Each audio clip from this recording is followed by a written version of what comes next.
Hi, everybody. I'm going to whip out hopefully a quick episode today.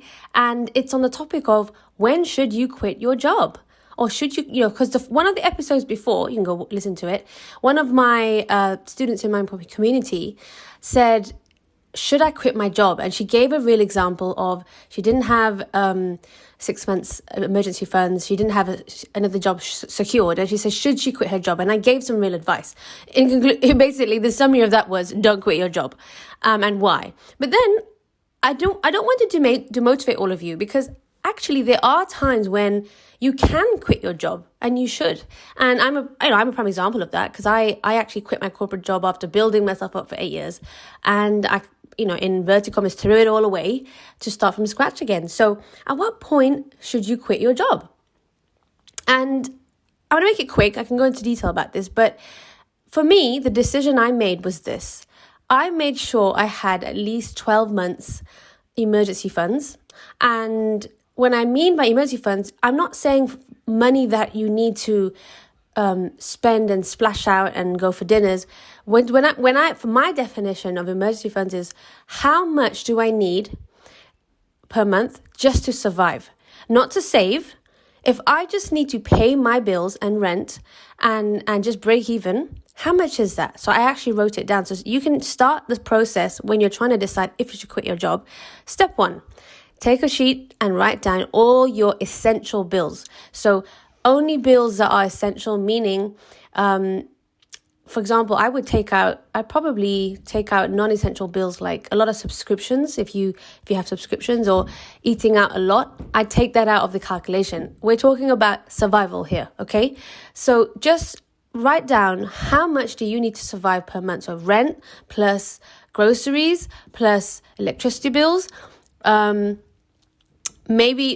didn't really include the calculation of going out for food, but maybe you can include a bit of that. But we're talking about survival here. If all shit hit the fan, what is your amount to survive? Okay.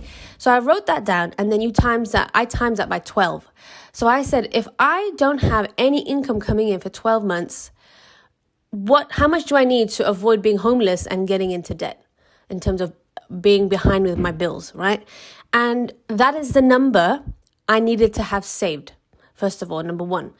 So if you might find that actually it's not as much as you thought, because people think emergency funds need to be including going out with friends, no, for me, it's bare minimum survival, okay?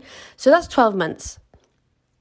And then the decision I made was, okay, this is going to be a lot. The biggest thing in my head when I was kind of deciding, should I quit my job or not, is I had spent a lot of time and energy and effort climbing the corporate ladder.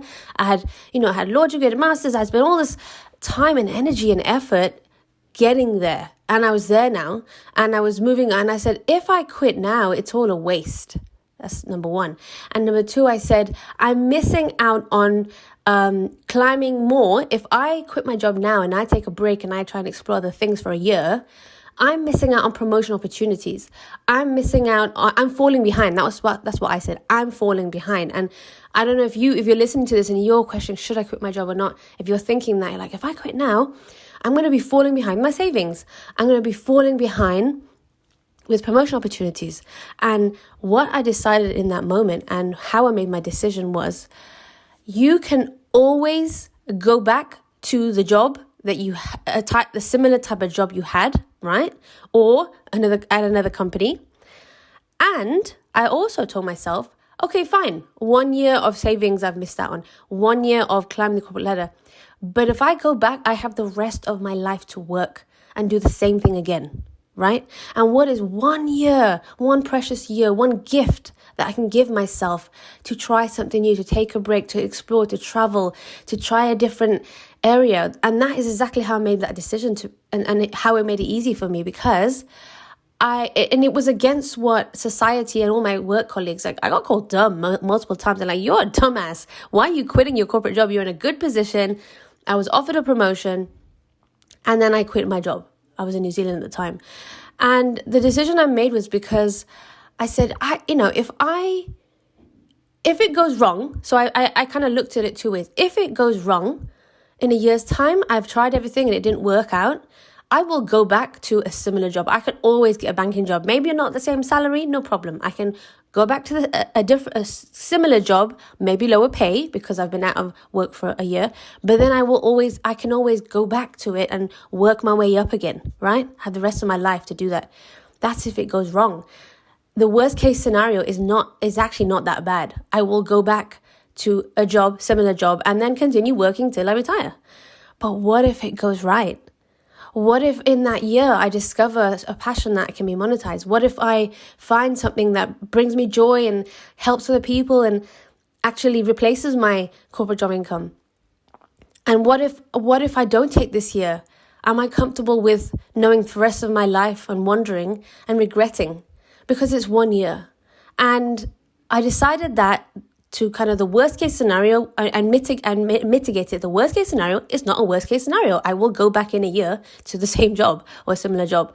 The best case scenario, my life could change forever. And as you know, if you've been here, thank you. You will know that I took a chance and I did take the risk and I quit my job and I hustled hard. And eventually I replaced my corporate job income many, many times more with my blogging income. And I met amazing people and built an amazing community that bring me joy, and I do things I love. And I gave myself that gift because I told myself we spend our whole lives working, doing, sacrificing lunch breaks, doing all these things for other people, like giving our time and energy to other people, saying yes to other people. What is 1 year that you can dedicate to yourself to try something new and to find potentially something that could change your life? And you're not being irresponsible. If you have savings for a year, then you're doing the right due diligence and mitigation. So I hope that gives you a bit of courage today.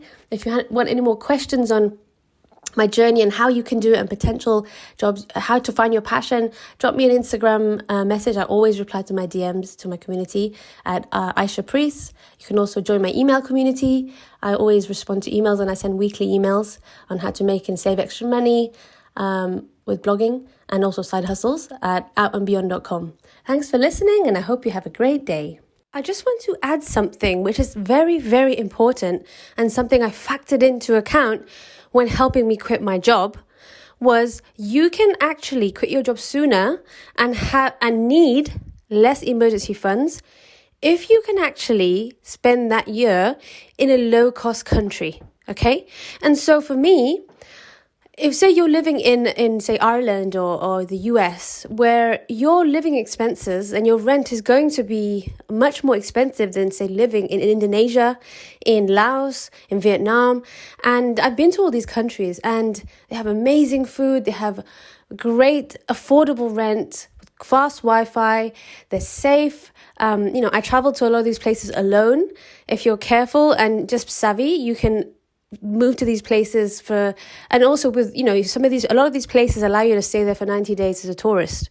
And so one way that could help you if you are really just sick of your job and you want to quit, but you don't want to be responsible and you need to, you want to have an emergency funds is consider that year where you explore and try and find your passion and try to find a different way of earning. Consider perhaps living in different countries for a year. And I know a lot of people that do this. And so what they do is they're from the US, they're from the UK, and they calculate how much would it cost to live in Southeast Asia for 12 months. And they could do 90 days in Bali, it could be in Bali if you want, it's beautiful. 90 days in Laos, 90 days in Vietnam. Check the visa situation. And you could easily spend a year outside a high-cost country and explore and really test to see what it is that you want to do with your life. And that would mean that your emergency funds that you need are much less. So that's something to bear in mind. And I have actually a friend that she had a mortgage. So she had a mortgage in New Zealand, and what she did was she rented that out, and that was paying her mortgage. And then she lived in Southeast Asia for a year to then explore, and it meant that she needed much less compared to living in New Zealand for a year. So the emergency funds she needed were much less. And if you're in Malaysia, have you tried Laos? I like Laos. It's different, but there are so many countries that cost a lot less than the country you're in, which would mean that you don't need a lot to survive for a year, which means if you have saved that already, potentially you might be in a position where you can quit your job and take that break and give that gift to yourself for a year. Okay, just wanted to share that with you because that's exactly the process that I had in my head when I quit my job.